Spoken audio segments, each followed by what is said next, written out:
Alrighty, so first of all, apologies for this review being a day delayed because yesterday I was relatively busy, but all the game two matchup from the first round of the playoffs in MLS is in the books, and not only the fact that the Philadelphia Union is moving on into the conference semifinal after winning game two in this one against New England Revolution, we finally get our first matchup in the conference semifinal, and we're gonna get a rematch in terms of the conference semifinal as the matchup between the Philadelphia Union and FC Cincinnati will be the first conference semifinal matchup that we know of. And of course, we'll know more about these conference semifinal matchup when those free action in terms of the first round of the playoffs will conclude. But yeah, that should be a very interesting kind of conference semifinal. And FC Cincinnati wants to have some revenge in that conference semifinal, especially this time they get to play at home, unlike last year when the Union, of course, got that home field advantage against FC Cincinnati in that conference semifinal match. But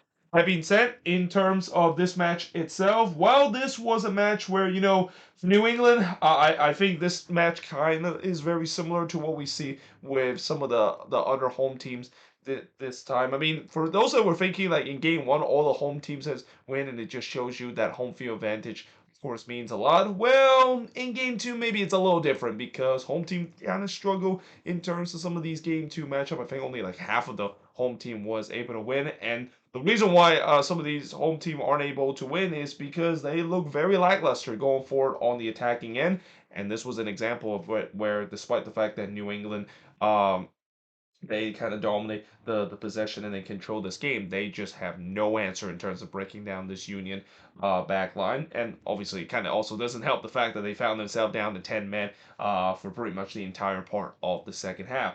Now, early on, Blake would rob Shankalai from point blank, but the flag came up, so that wouldn't have counted if Shankalai puts it into the back of net.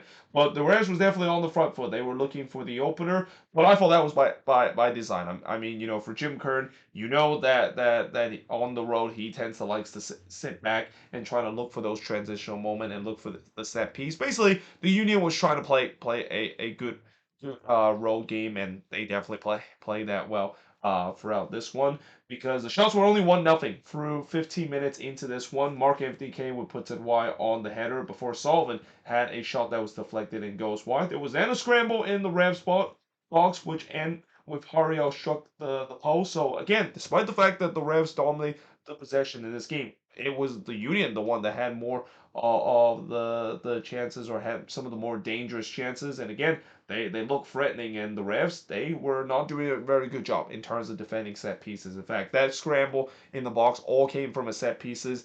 That was going to be something that New England's got to have to deal better because that's exactly what the Union wants to do. They want to score those goals and try to make the goal on the set piece or on the transition.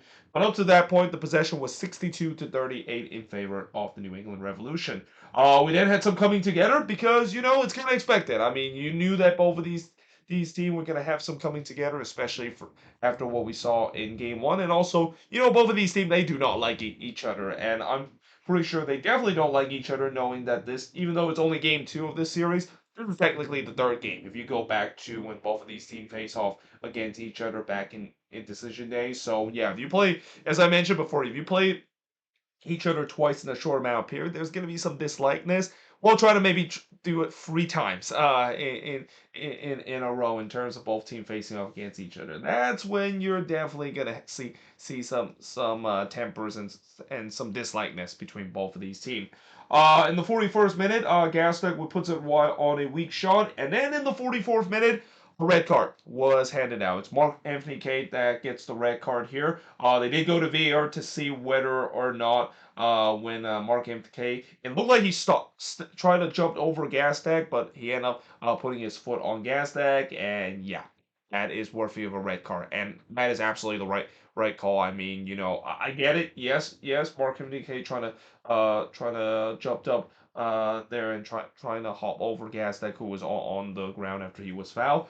Well, there was no reason for him to stop him like that. I mean, there was absolutely no reason for him to use gas stack chest as a landing pad. And when you do that, that is a definition of violent conduct, and that is an automatic ejection. So yeah, the Revs they were down to 10 men. I have a feeling that might be the last time we might see Mark MDK in a New England Revolution jersey. I mean, Mark MDK, what a huge fall from grace it's been. In fact, I would say that for Mark MDK and his career in MLS, it's been kind of a roller coaster. I mean, remember when he started in his career with Toronto and how he was kind of not being rated and being kind of like a forgotten man, eventually went to Louisville in the USL Championship, made a name out of himself, and that Bob Bradley decided to bring him to LAFC and really made himself a name while he was there. And doing his short time with the Colorado Rapids, in his first season, he was instrumental.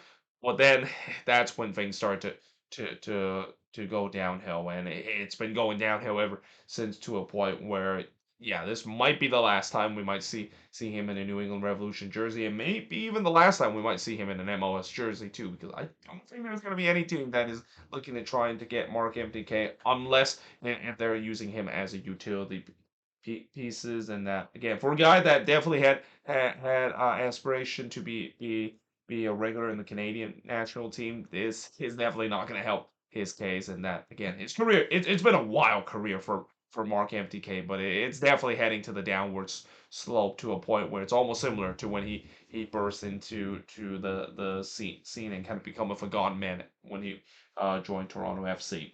But we do head to halftime, scoreless in this game, and in the second half, Ballwood hits one right to Blake. The Revs continue to commit man forward, but they got to be careful not to be caught on the transition, because that's what the Union wants to do. The Union, they were happy to sit back and they were happy to try to pick their moment in terms of hitting transition, because they don't really need to worry about this game being an absolute must win. I mean, yes, they want this to be avoid being going to game three, but at the same time, you can maybe see how Jim Kern are playing the 4D chess, as I mentioned in the news of the week, where maybe he's trying to force a game free so that Kyle Wagner will at least be available in the Eastern Conference Final. And now, unfortunately, he's not going to be available at the very earliest if this team make it to MLS Cup.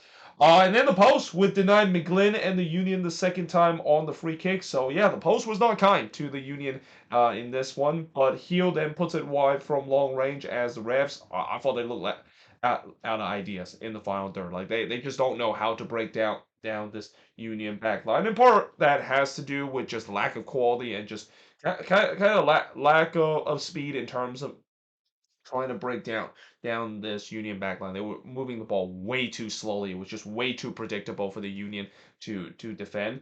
But in the 66th minute, Shankly would hit one right to Blake as the shots were 15-6 in favor of the Union. So again, the Revs had most of the possession, but it doesn't matter because most of the chances has been generated by the Union because they've been optimistic in terms of going on the transition, and also not to mention those set piece opportunity. They've been very good in this one. But the shots on goal was only three up to this point. Neither goalkeeper really had to make some big save. That all changed in the 73rd minute as Andre Blake, he probably made the best save of this game. He denied Farrell, as that was probably the best chance for the Revs because, Andrew Farrell bombing for on the attack. He was playing as a fullback in this game, and as it has been the case throughout the season. And yeah, Blake with a big save here in the near post to deny him. And then Farrell would miss wide from close range in the 76 minutes. So it's saying something that to the New England Revolution when Andrew Farrell is your most dangerous attacker. I mean, this is nothing against Andrew Farrell, but he should not be your most dangerous attacker in a must-win game that the Revs are dealing with to save their season. But really, for the first time tonight, there's been some sustained pressure for the Revs as they were pushed for the opener. However, in the 79th minute, the Union gets that opening goal. It's Chris Donovan. He scored from McGlynn to make it 1-0 in favor of the Union. It was completely against the run of play. And also, it comes off of a set piece. Again, the set piece defending for New England was not very good in this game, and you just had a sense that one of these set pieces eventually is going to go in because the Union had a lot of these, and it didn't win in this place. Now, they did check to see whether or not if there was a potential offside there on Chris Donovan. There wasn't. So, yeah, it was a good goal. It was 1-0 in favor of the Union. Gastak trying to make it 2-0, but he puts it right to Edwards Jr. And then as the time winds down, New England continue to push man forward, but as it is the case of this game, they just couldn't generate anything. In the end, it was a relatively comfortable 1-0 win for the Philadelphia Union. Exactly what Jim Curtin drawed it up when he he decided to put the tactics board coming into this game, and yeah, the shots in this one, 19 shots for the 8 that New England has, 3 shots on goal for the 4 that the Union has, 5 shots off target for the 3 that New England has, 10 shots as blocked for the 3 that the refs had. So again, despite the fact the Union had like 19 shots, half of those were actually blocked shot. At least that was one thing that New England was doing well in terms of defensively. They were blocking a lot of shots. And the possession wise, New England had more of the possession, 57% possession compared to 43% possession the Union has, but it just didn't matter. The Union, they were the more optimistic side.